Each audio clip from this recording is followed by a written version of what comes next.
Folks, this is Tom Opre, your host to the podcast where we ask the tough questions regarding man's impact on the world's wildlife. Raw and unfiltered, we strive to help you fully understand the real issues at hand. Our goal, ensuring the world's wildlife and wildlife habitat exists forever. Stay tuned for another edition of Shepherds of the Wild. Bill, what is American Prairie's, what is their goal, their mission? The goal of American Prairie is pretty simple. We're trying to build the largest nature reserve in America and completely open everything to the public as we restore the habitat and all the biodiversity. So what will be the ultimate? When we're talking about what are you going to see? What will people see on the ground? Maybe paint a picture for me. Yeah, sure. Well, let me start a little bit by talking about like why a prairie. And so if you think about temperate grasslands, which is what the Great Northern Plains are, it's one of 4 biomes in the world that has the potential to be restored. And temperate grasslands are, a lot of people don't know this, but they're one of the least protected, the least funded, the least conserved biomes. You know, a lot of people focus on rainforest and in the Amazon or whatnot. So that's why the project is so important in the Great Northern Plains. So the goal is to get us to a size where we can restore the entire ecosystem. And that's everything from insects to birds to animals to water to the ground to the plant life. And according to biologists, which I am not one, the number to get a fully restorable ecosystem is around 3.2 million acres. So that's why we're targeting to get to 3.2 million acres so that whole ecosystem can be restored. But it's not to be a zoo. It's not to be a park. It's to open up all of that to not just Montanans, but anyone who wants to visit. And at 3.2 million acres, American Prairie will be larger than Yellowstone Park and Glacier National Park combined. This will be one of the largest reserves in the United States. So I think it'd be important to kind of give us context. You say that it's going to be the largest reserve, but I think we have to be careful saying that in so much as that, are you buying 3 million acres? That's where I'm getting at. Okay, here. You're not. Yeah, so if you look at the total goal, the end goal of 3.2 million acres to get this fully restored ecosystem, the approach that we're taking is right in the middle of that is a thing called the Charlie Russell Refuge. And that's federal land. That's 1.1 million acres. So our strategy is to using private buys of land that's available on the open market. We buy that land privately, and that private land that we buy connects into those public lands, the state and federal lands like the Charlie Russell Refuge or the National Monument, the Breaks Monument. So if you have then these linchpins of public land that we're building around with private land, that contiguous, that patchwork it brings together one system to get the 3.2 million acres. So most of it actually is not land we're buying. Most of it's actually public land, either fed land or state land in Montana that we're attaching with private land acquisitions as we grow the whole property. So our amount overall, we're total land now, we're just under 500,000 acres. But that is a connection of all these lands together. So when people say private-public partnership, you hear that tossed around a lot in conservation or in philanthropy. This is a quite literal private land and public land linkage to bring all this stuff together. So what does it mean to two different people here? So what does it mean to people from outside of Montana that live in Connecticut or LA or San Francisco or Memphis? What does it mean to those people? So if there's different audiences or people that care about this project. Of course, we're here in Montana. This project's based in Montana. So Montanans care a lot about their land and access to their land. There's a lot of people from much broader around the country that are really involved with American Prairie as well. The reason why is they believe in large-scale conservation. And I'll be very honest, because I talked to a lot of these donors directly. They want to invest their dollars into something that's actually going to move the needle. There's a lot of different wonderful projects out there to put your philanthropic dollars into, but this is a project at a scale unlike many others in the United States that really can make a difference for wildlife, for access to people, for full habitat restoration, and to be able to see, what nature really can do when everything is working together, not just one animal or one fish or whatever it may be, when all this stuff comes together, because as we all know, that's how ecosystems work. It takes all those pieces together. But is it nature doing this? Where does man fit in this equation? because we talked about conservation. Conservation is the wise use of a natural resource. Gifford Pinchot coined the word. Yep. It's a modern construct. It came out of the late 1800s Yeah. after market hunting gear in this country. You know, we know George Bird Grinnell, Yeah. Teddy Roosevelt, the Boone and Crockett Club. I mean, that's why we have this ethos of conservation. That's right. So how does that fall into that American Prairie mission?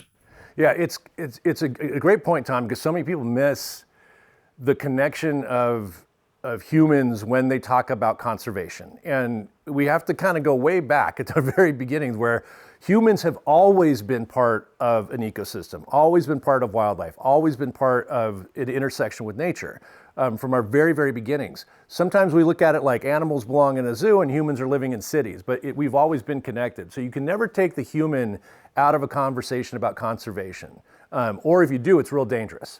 So you have to think about it in a sense, like the same way that Leopold used to talk about the corollary, the metaphor of agriculture and wildlife. Like, why did he talk that way? Why did he use the word harvest frequently instead of killing or hunting?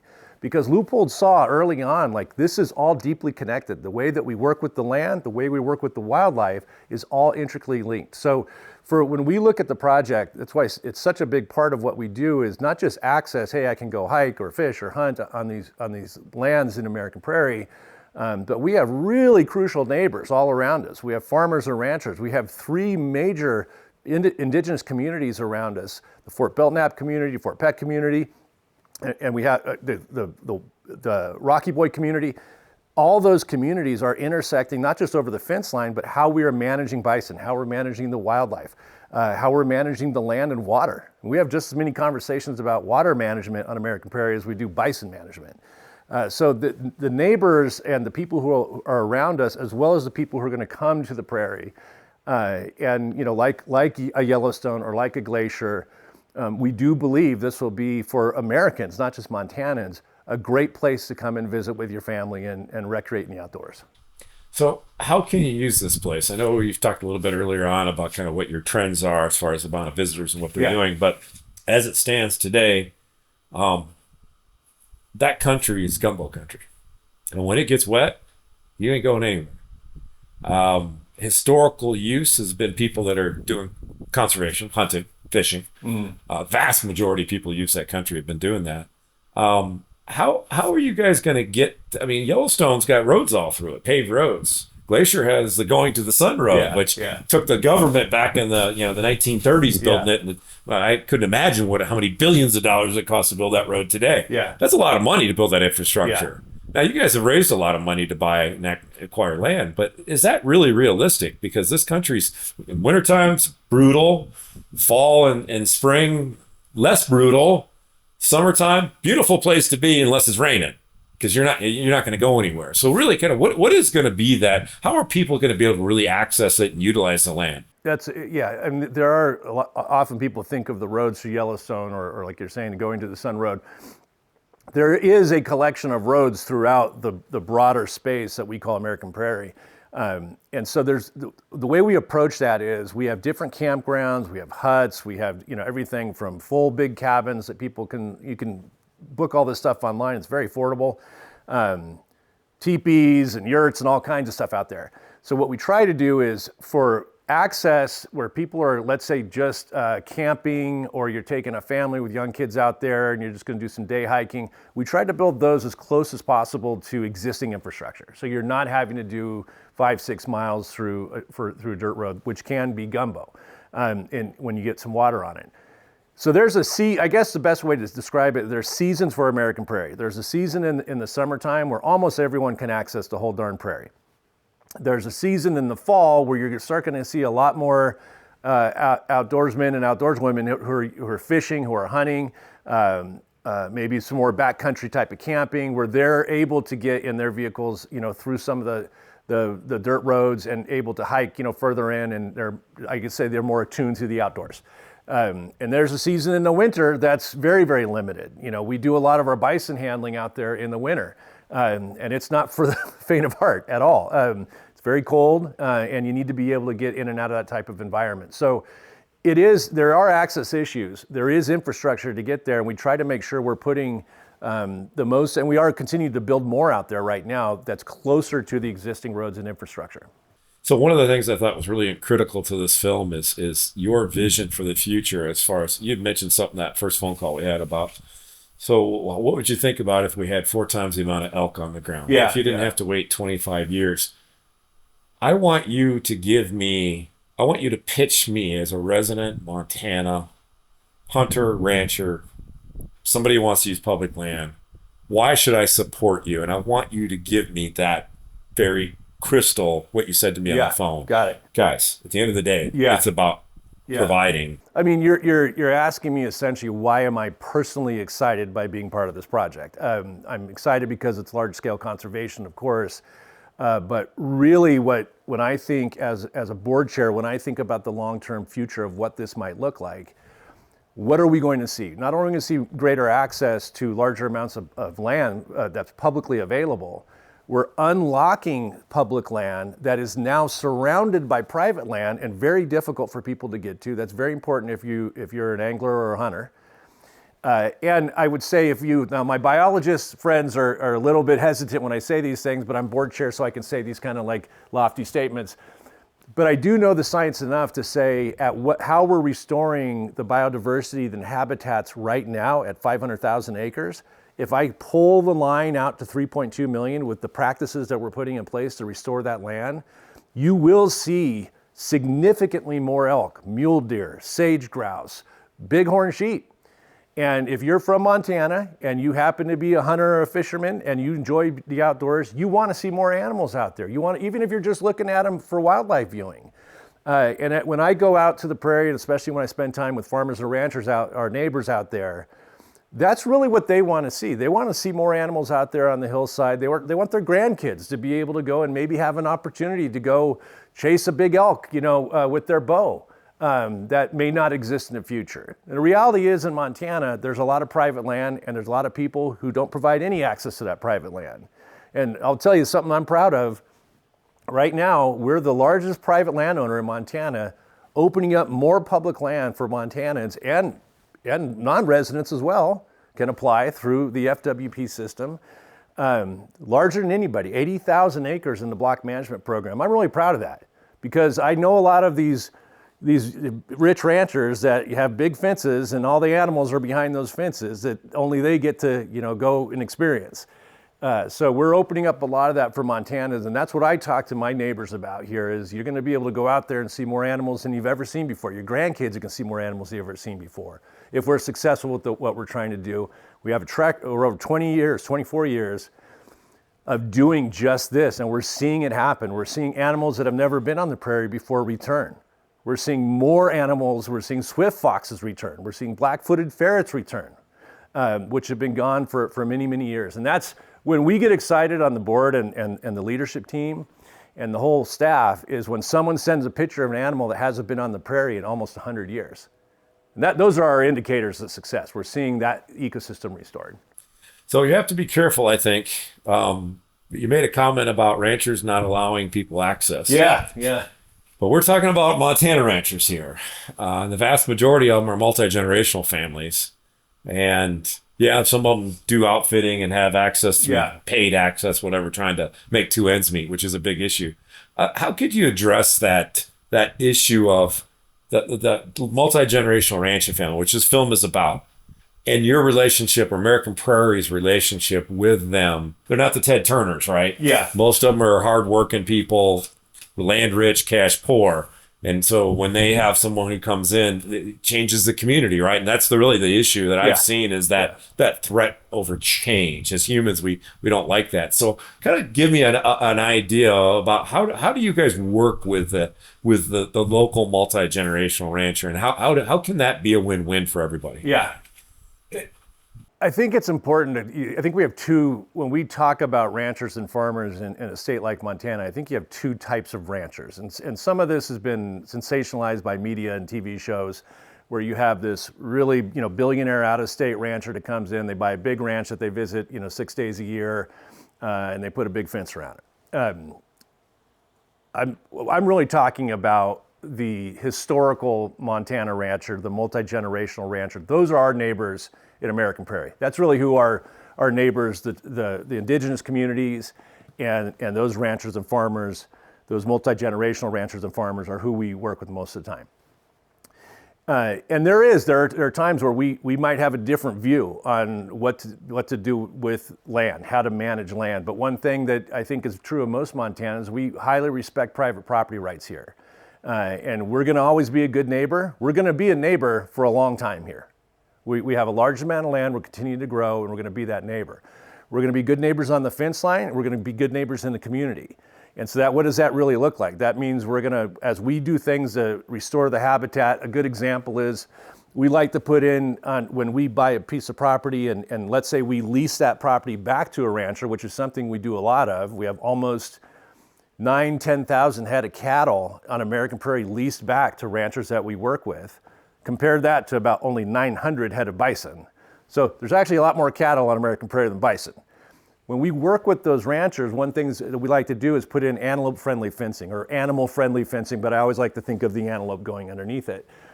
Now, not everyone may agree with that approach. It still stops the cattle if they're worried about their cattle running off. But we have to work through those issues together as neighbors and partners. There are cases where those multi-generational farmers and ranchers decide to sell their property. And they want to either get out of the business, or maybe they're just doing something different and they don't want to take on their grandfather's legacy. That happens. It's a free capitalistic market in America. We are open market buyers.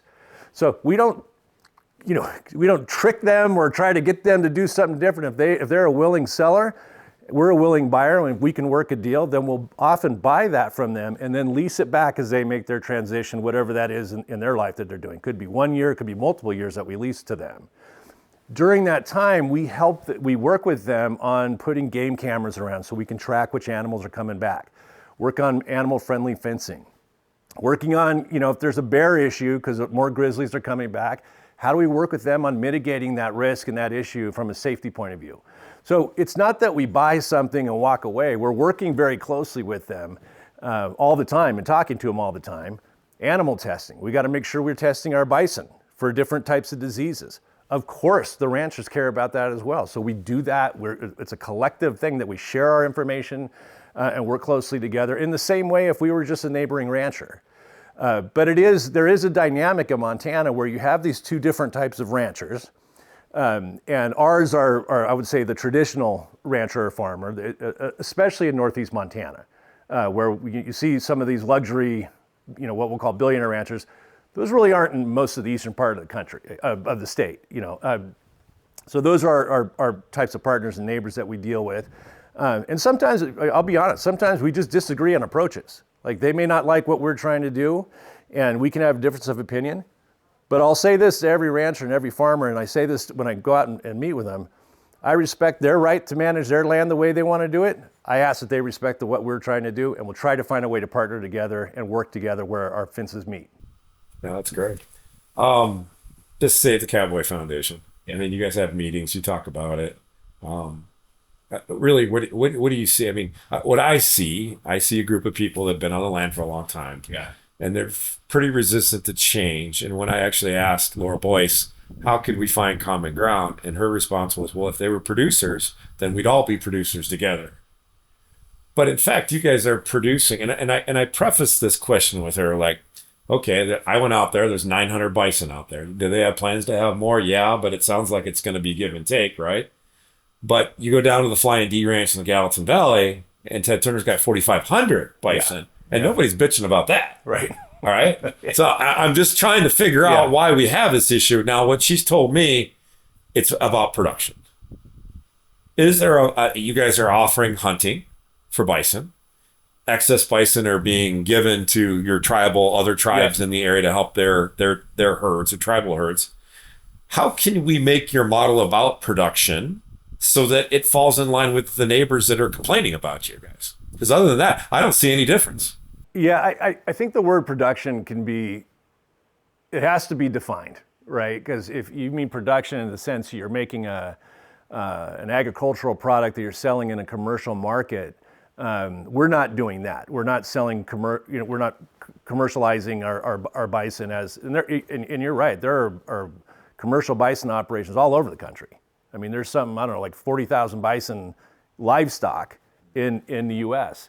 That we're not in that business. But when I talk to people about, hey, if you were in the production modality of trying to, improve, an output, I would argue all day long that what we're doing with the habitat, what we're doing with the water, what we're doing to improve and secure infrastructure, roads, dams where needed, you name it, could be, wells that we're putting in place, boreholes in some places, fence line repair, working with the state and the federal government constantly on how do we make sure that we're improving the infrastructure that we're touching.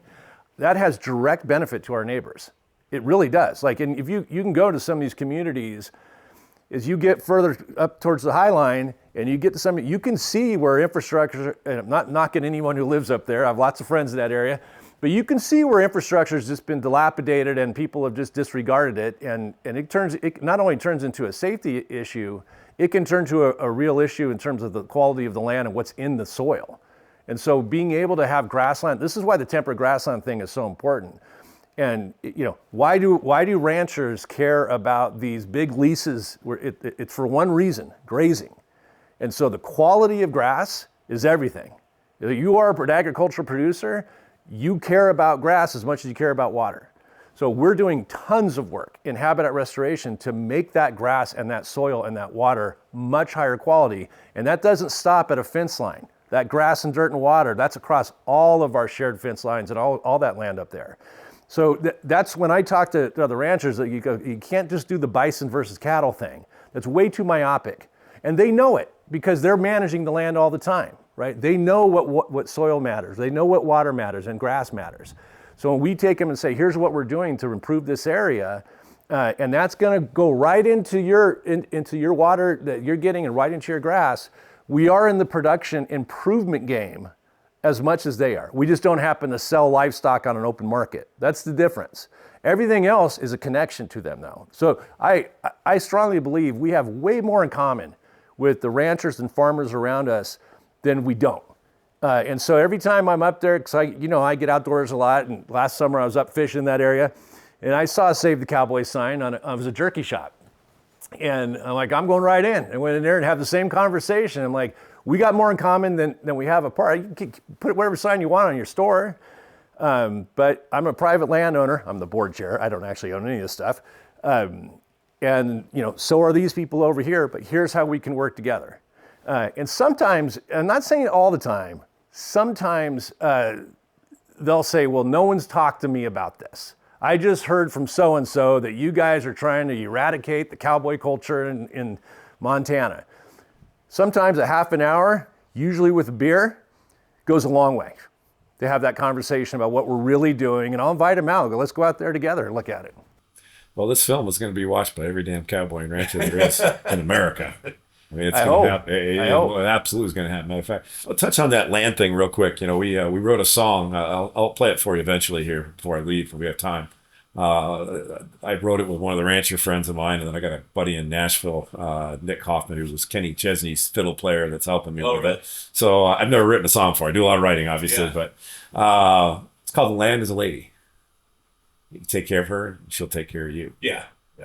One of the interesting aspects of this film is this younger generation of ranchers, the next generation that are taking over their family ranches, the late 30s, early 40s, early 50s type guys and gals.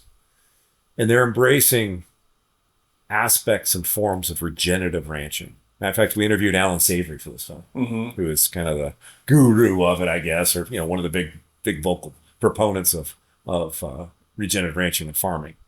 Soil is everything, right? And that goes to what you're talking about there. One of the things, though, that I saw, I went down to the Charlie Russell Refuge, and you're holding it up as a great, like, it's kind of the linchpin of this whole thing, right? Yeah. It's the anchor, the foundation.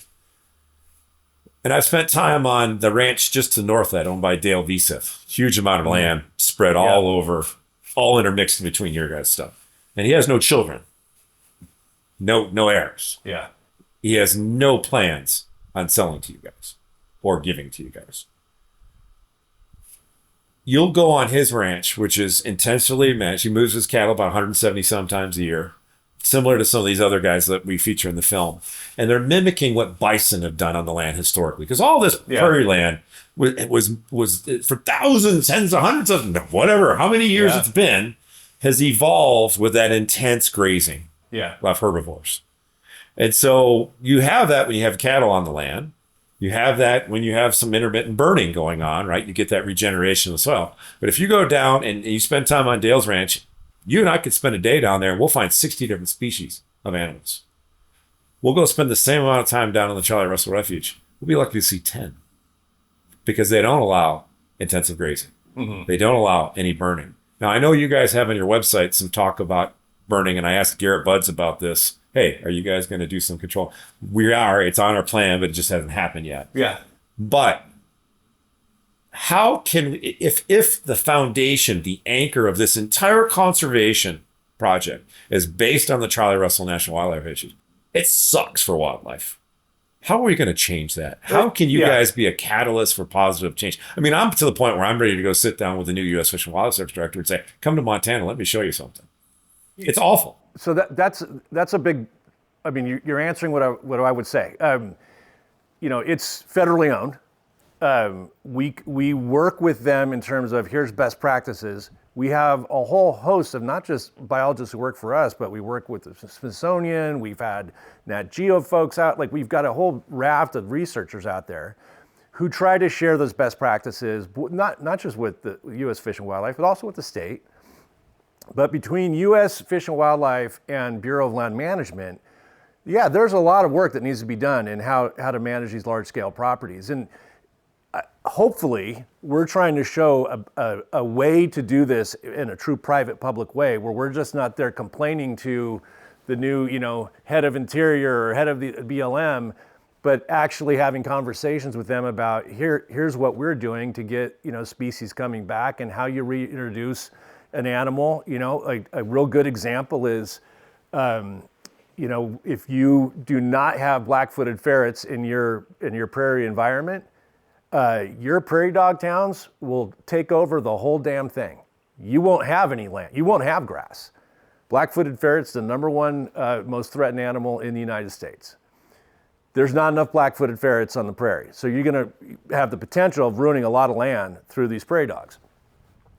So you have to reintroduce the black-footed ferret. So we have to go and get scientists to go catch black-footed ferrets, often in other states, and bring them back, like the same with the swift fox, bring them back in there so you start getting all the puzzle pieces back into it, which is your point about, hey, if you don't manage it the right way, you end up with this, depleted ecosystem where you might actually have a lot of actual land, but you don't have a thriving ecosystem anymore. So it takes active management. It really does. And burning's part of it, grazing's part of it, but it's all these other pieces too. I mean, it gets down to like almost the chemical level of like what chemicals are in the soil and water so you can have all these things thriving. So the trick is to really understand all these things together and how it's going to work. Now, I'll give huge credit to those multi-generational ranchers and farmers have been doing this for hundreds and hundreds of years, figuring out that combination of things that make it work. And that's why we do have to share information back and forth, because our water's going to flow to them and their water's going to flow to us. So it's super critical as, again, we're becoming one of the largest landowners that's putting together this public-private, space that we're closely working with all these folks, the indigenous communities, the Fort Belknap community, the Fort Peck community, the Rocky Boy. A lot of their, people think we work with them just on a bison dimension. No, a lot of it's around like how have they taken care of the land for thousands of years? Have they taken care of the water for that? And they're very good partners for ours. They're on our advisory groups, and we do lots of work with them together to understand that, especially at scale. So when you get to this type of scale, when you think of Yellowstone and Glacier, which we don't do those anymore in our country, by the way. A lot of people are like, oh, well, is it just going to be another national park? And I'm a big fan of Teddy Roosevelt, Leopold, Grinnell, and one of my favorite authors, Wallace Stegner, had a great line where he says, national parks was the greatest idea our country ever came up with. And it's not just because it's putting a wall around land, it's also giving all Americans access to something that's really special. We all have memories of going to national parks as we're growing up, right? My kids do. So being able to do that, though, it's not cheap, it's not fast, and you have to be highly, look what's happening with Yellowstone. You talk about border issues between, predators, between neighbors. You have to spend time working on these issues and working it out. It doesn't go away. You're going to have ranchers in all around Yellowstone for another 1,000 years. Yellowstone will probably be around for another 1,000 years, unless there's a big earthquake, down there. Volcano rather. So it requires that type of work together. That's why I'm not, I live here in Great Falls in Montana, and if any of it, I always tell people when I go out and visit, I'm like, you want to come talk about how to do it, let's come talk about it. But we're going to be here. We're going to be working as your neighbor for a long time. And we're probably going to adapt and change based on your feedback.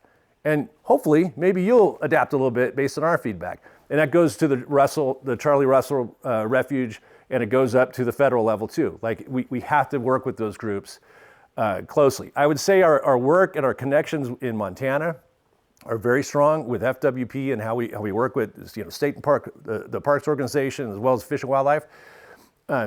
We've built long-term, we've been doing this for almost 25 years. So these relationships have been long-term and it continues to grow. And we've seen, this success both with animals, but also the habitat.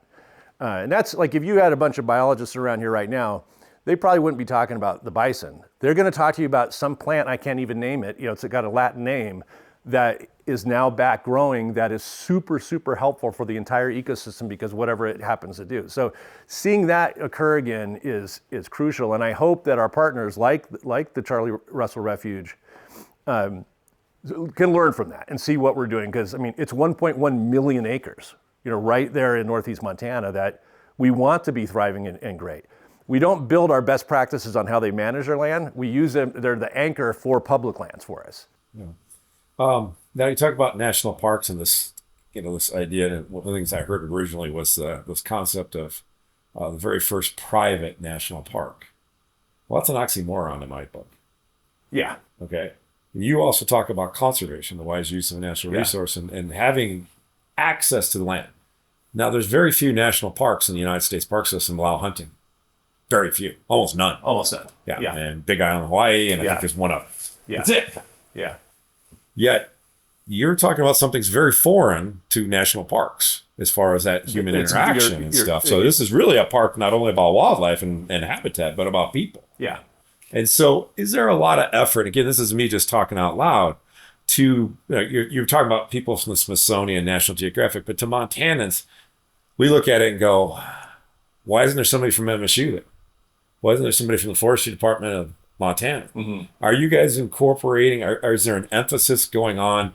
Because one of the things I really felt comfortable about was that some of your staff now, multi-generational ranch and family stock, right? Mm-hmm. People that have been on the land for a long time and they're coming to work, and what they're telling me is they want to see this land be healthy and vibrant. And I think as a human being, we all want that, right? Yeah. And so how can American Prairie, you as the chairman of the board, you have this vision. It's very different than what was written and said earlier over the decades, about the organization. Mm-hmm. It seems like you said, you used the word evolution. It seems to be evolving somewhat. You guys are going to take some feedback from other sources out there.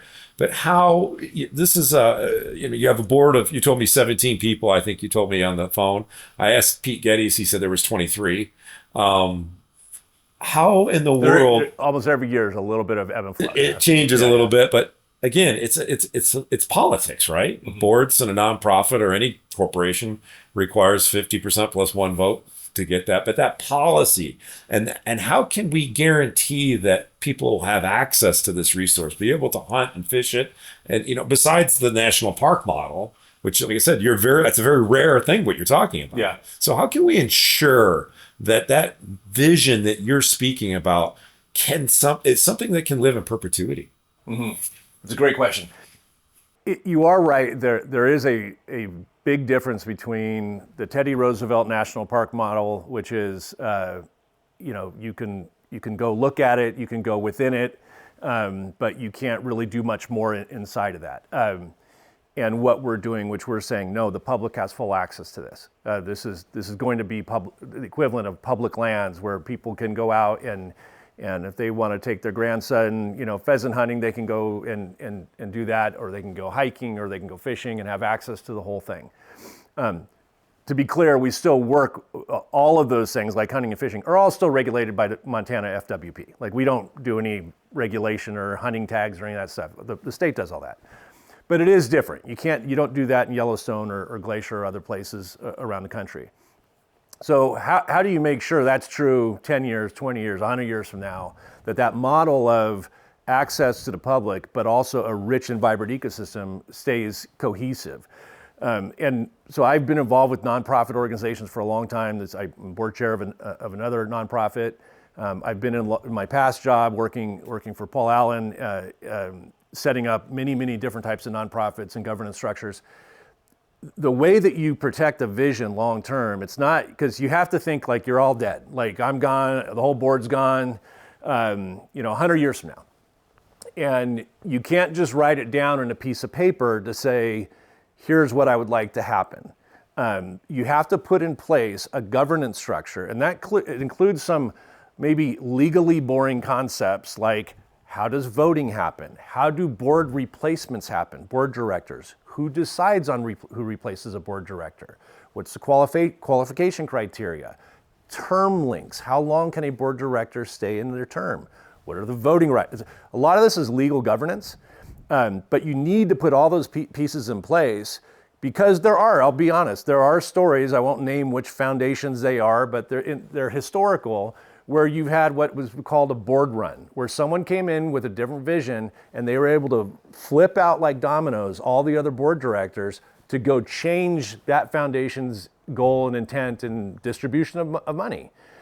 So you have to put in governance in place that allows the board to continue to grow and thrive, but with enough control mechanisms that you can't have one or two people sort of subterfuge the entire vision over time. It does help to have lots of documentation and archives and vision documents and all that. But the most straight answer I can give you, it comes down to the legal governance of that board of directors, how votes happen, how board directors get approved, how long they can stay on the board. So anytime someone asks me to be on a board now, the first thing I want to see is that governance structure. Like, are there people here who have some sort of like forever role that they never can get kicked off, or that the voting is weirdly distributed, like someone gets some weird distribution percentage of what they're able to vote on. So that's the tactical way you actually protect it, and I've seen that done in other organizations the right way, and that's what we're doing is we're building a governance structure at American Prairie that can withstand 100 years or more. So that when we're all gone, this idea still stays true. So again, getting back to the access and being able to do the conservation, i.e. hunting and so forth on there, isn't there an apparatus, say some sort of access agreement with FWP? Since the wildlife is in the public trust, the FWP manages the wildlife in essence, right? They decide on the amount of seasons and lengths and quotas of animals that can be harvested. Is there an apparatus that can ensure the Montana hunter and sportsmen and women that they could have access 100 years from now to do this so that you don't have to worry about corporate governance changing this? Is there a way, would you guys consider some sort of easement or some other type of legal documentation that would ensure access for hunting and fishing in perpetuity? It's a good point, but I'll challenge it a little bit. So let me start with the statement that all things are fungible, right? All things can change. So when you're trying to protect something for 100, 200, 300 years, you have to presume that all the other things in that environment could also change, not just what you're doing. So let's say the state of Montana changes how it decides to do private landowner tags for hunting, for example, which it has changed numerous times. Or let's say a fishing example. The state of Montana decides how it's going to change its stream access laws, which are, I would say, stream access laws, if you're an angler here in the state, are very, very important. So those things can also change. It could change at the BLM level. It could change at U.S. Fish and Wildlife level. All these variables can change over that 100 years. And I don't just mean like going politics left to right, but just actual rules and regulations and laws. So you have to say, okay, what are the things that I actually can't control? Because even though I may be able to put a conservation easement on a piece of land right now, Who knows what happens with that? That's not impenetrable. A conservation easement isn't a forever promise. It can change. We've seen that happen in the United States a lot in the past few years. Where some things that we thought were hardcore regulations have changed. I would say that's natural. You have to presume all things will change.